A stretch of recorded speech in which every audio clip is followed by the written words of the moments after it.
महाभारत का युद्ध खत्म हो चुका था। कुरुक्षेत्र की धरती लहू से लाल थी। हजारों योद्धा मिट्टी बन चुके थे। राजा, सेनापति, भाई, बेटे सब इतिहास बन चुके थे। पांडव जीत चुके थे, लेकिन जीत के बाद भी अर्जुन की आंखों में शांति नहीं थी। भीम के चेहरे पर गर्व नहीं था। युधिष्ठिर के मन में खुशी नहीं थी। सबके मन में एक ही सवाल था कि इतना विनाश क्यों हुआ। और उस पूरे विनाश के बीच एक व्यक्ति ऐसा था जो शांत था, जिसकी आंखों में कोई पछतावा नहीं था, जिसके चेहरे पर न हार थी न जीत। वो थे कृष्ण। लोग कहते हैं कृष्ण ने युद्ध नहीं किया, लेकिन सच ये है कि पूरा युद्ध कृष्ण की रणनीति से लड़ा गया। भीष्म को वेधने की योजना, द्रोणाचार्य को विचलित करने की चाल, कर्ण को अकेला करने की रणनीति, जयद्रथ को फंसाने की टाइमिंग, हर चाल में कृष्ण थे।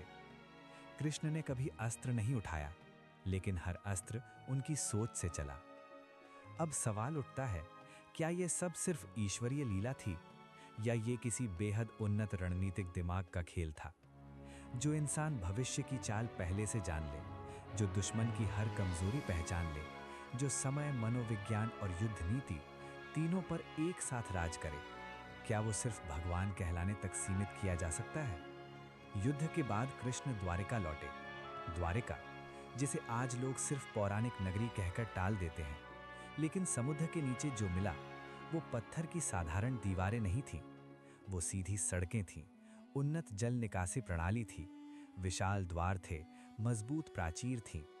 वैज्ञानिकों ने माना ये कोई साधारण बस्ती नहीं थी, ये एक सुनियोजित शहर था, अपने समय से हजारों साल आगे।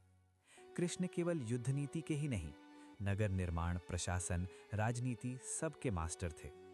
द्वारिका सिर्फ राजधानी नहीं थी, वो एक ऐसा सामरिक केंद्र था जिसे समुद्र ने चारों ओर से घेरा हुआ था, ताकि शत्रु कभी आसानी से हमला न कर सके।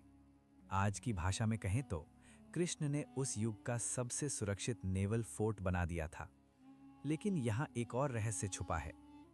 क्या आपको पता है, महाभारत के बाद यादव वंश अपने ही आपसी युद्ध में नष्ट हुआ। जिस वंश को कृष्ण ने बचाया था, जिसे उन्होंने खड़ा किया था, वही वंश उनके सामने खत्म हो गया। शराब, अहंकार और सत्ता का नशा। यादवों ने आपस में पत्थर उठाए और देखते ही देखते पूरा वंश मिट गया। कृष्ण ये सब रोक सकते थे, लेकिन उन्होंने नहीं रोका। क्यों? क्या उन्हें पता था कि अब उनका समय पूरा हो चुका है? क्या यह भी किसी बड़ी योजना का हिस्सा था? इसके बाद वो दिन आया। कृष्ण जंगल में अकेले ध्यान कर रहे थे। चारों तरफ शांति थी, सिर्फ हवा की आवाज थी। तभी एक शिकारी जरा वहां पहुंचा। कृष्ण का पैर झाड़ियों में चमक रहा था। जरा ने उसे हिरन की आंख समझ लिया और बाण चला दिया। बाण सीधा कृष्ण के पैर में लगा, और उसी क्षण जिसे दुनिया भगवान कहती थी, वो शरीर से बाहर हो गया। कृष्ण ने न कोई शाप दिया, न कोई श्राप, न कोई बदला लिया। बस कहा, ये भी नियति थी। और इसी के साथ धरती पर कृष्ण की लीला समाप्त हो गई। लेकिन कहानी यहीं खत्म नहीं होती। कृष्ण के जाने के कुछ ही समय बाद समुद्र धीरे धीरे द्वारिका की ओर बढ़ा, और एक एक करके पूरा शहर निगल गया। महल, सड़कें, बंदरगाह सब कुछ जल में समा गया।